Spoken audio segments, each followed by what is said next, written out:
In this video I'm going to rank Metroid Prime's 5 subworlds: Talon Overworld, Chozo Ruins, Magmore Caverns, Fendrana Drifts, and Phazon Mines. This list will not include the intro on the Space Pirate Frigate, nor will it include the Impact Crater. There isn't enough here to constitute these as actual worlds. Let's get into it. Coming in at number 5 is Chozo Ruins. Now Chozo Ruins is not a bad world. Its primary purpose is to teach the player the game of Metroid Prime. This is the first area of the game you'll spend a lot of time in. You'll reacquire many of the power-ups here that you lost from being wounded on the frigate. The enemies here are less interesting than they are elsewhere. For the most part, you'll be dealing with small critters like beetles, war wasps, tentacles that fly out of the wall, and nearly harmless bats that kamikaze you when you enter the room. This isn't necessarily a bad thing, as these enemies are meant to be easier, but still, none of them are as exciting as the stuff that comes later. You do get introduced here later though to the Chozo ghosts, which are certainly cooler and more challenging. The area's major boss battle, Flagra, is solid, but once again I feel that the fight is weak compared to the others. It's challenging though, in my opinion more so than the next major boss fight you'll face, but it's primarily due to you being low on health and resources. A highlight of Chozo Ruins is the backtracking you'll do later. You'll be much more formidable, having acquired many power-ups and upgrades, and this gives a great sense of accomplishment. Returning to earlier areas is a hallmark of Metroid Prime, and in this case you'll feel like a boss. The enemies you once struggled a bit with you'll now breeze through. There are also a variety of missile expansions and other power-ups that you'll have access to later, creating depth. Chozo Ruins is good, it's just less exciting and memorable than the others. Next up is Fendrana Drifts. This may seem low on the list, as it's among the most visually striking of the 5 worlds. Fendrana Drifts is beautiful, particularly on the remaster. It's bright, serene, expansive, and there are many different environments throughout. It also feels like the biggest. There are vast, snowy landscapes, ancient Chozo temples, space pirate research facilities, caves, morph ball tunnels, and even underwater segments. Fendrana is less intense than Magmore Caverns and Phazon Mines, but definitely more so than Chozo Ruins and Talon Overworld, particularly when you must trek through the space pirate laboratories. The part when you acquire the thermal visor and have to escape the pitch black room is certainly a highlight, and is the scariest segment in the game outside of Phazon Mines. Like Chozo Ruins, Fendrana is among the best at secrets. There are many missile expansions and other power-ups here, many of which are also acquired by backtracking. One example is using the plasma beam to melt ice and reveal expansions. You'll spend lots of time in Fendrana, acquiring the boost ball, wave beam, spider ball, thermal visor, super missile, and gravity suit. I think of Fendrana as sort of the adolescent phase of the game. The training wheels are off, but you're still not in the intensity of the later game. Another highlight of Fendrana Drifts is Thardus. This fight plays great, and Thardus is one of my personal favorite bosses of the game. The fight puts a few of your skills to the test, like free aiming when he's rolling around as a ball, button mashing if you're frozen, and quickly dodging his attacks. It's also the section with the game's lone funny moment, with Samus taking a rock straight to the dome. Fendrana Drifts is a great area, with beautiful visuals and lots of depth. I don't believe though that it's actually the best of the 5 at anything. It's outclassed in atmosphere, intensity, difficulty, and an overall feeling. Magmore Caverns has a unique role in Metroid Prime, sort of serving as the world that connects all of the others. It's the only world that every other world travels to, and it's Fendrana's only connection at all. It's also the only one of the 5 without a major boss fight. It feels smaller than the rest, with only a few rooms that truly feel large.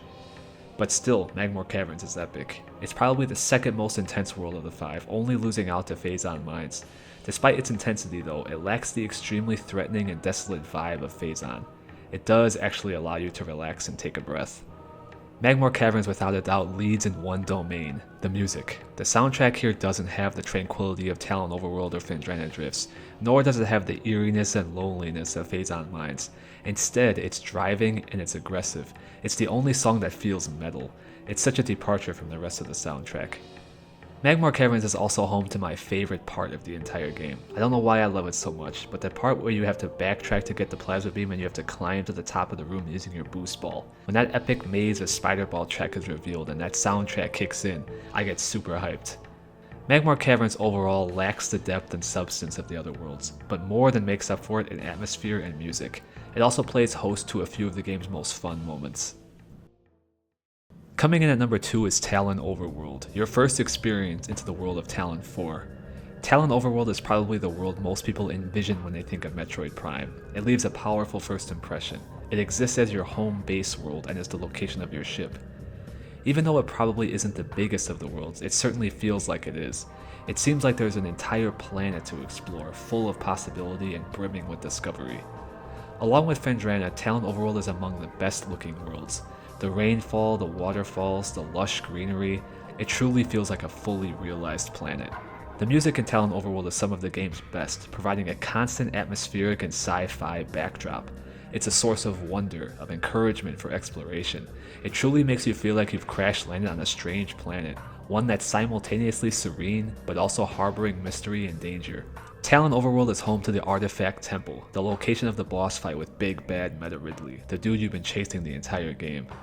While I think this fight loses out slightly to the Omega Pirate, it's still a great fight and it beats out the pirate in visuals. Seeing Ridley fly out way in the distance only to soar in with lasers and bombs is epic, to say the least. Talon Overworld is also home to the game's famous finale, when Samus takes off her mask to look over the destroyed temple and to reflect on all that has happened. I love this moment.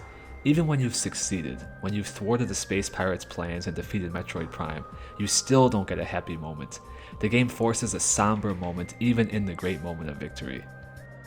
For me, Talon Overworld provides the most positive feeling of the worlds. It's the world that I feel at ease in. I'm drawn to it during my playthroughs and always find myself looking for an excuse to travel through it to avoid the stress of the others. Talon Overworld is the quintessential world of Metroid Prime. It's your entry into Talon 4 as well as your conclusion, and its atmosphere is peak. Coming in at number 1 is Phazon Mines, perhaps an unexpected pick as it's by far the loneliest and most desolate feeling world of the game.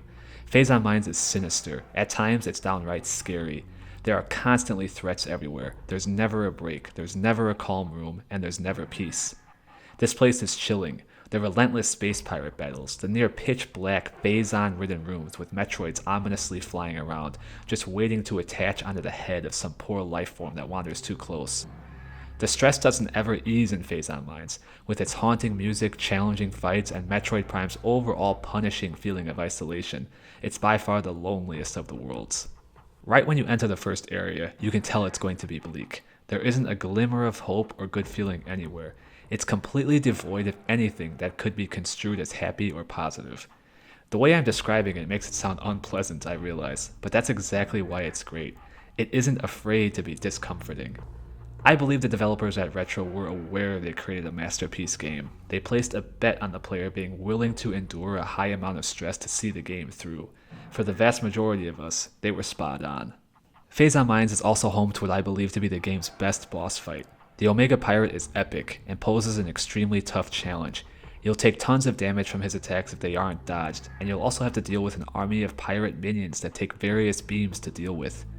The visuals are great, particularly when you must use the X-ray visor to locate him.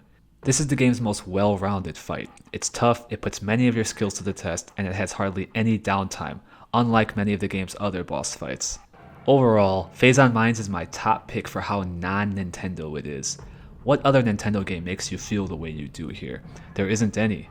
Metroid Prime is Nintendo's darkest and most serious franchise, and Phazon Mines is that darkness exemplified. It's the very essence of the game. In some ways, Phazon Mines is Metroid Prime. Well, there you have it, Metroid Prime's Worlds in Order. I'm a huge fan of this game, and I have been since I played it on GameCube back in 2002 when I was 11. The remaster reminded me of how great it was, and it has been on my mind ever since it came out.